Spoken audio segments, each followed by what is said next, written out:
Yo, what is up sa inyo mga ka-Saudi? Ito, tapos na tayo. Sa wakas, natapos din.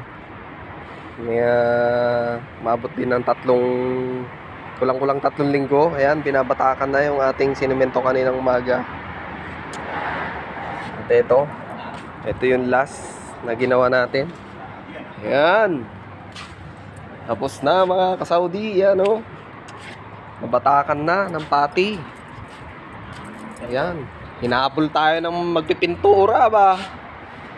Sa loob ng 2 linggo mahigit. Yan. Dito tayo sa harap. Nahahabol tayo ng magpipintura. Ayan. Binabatakan na yung sinimento natin kaninang umaga. So, hanggang dito na lang.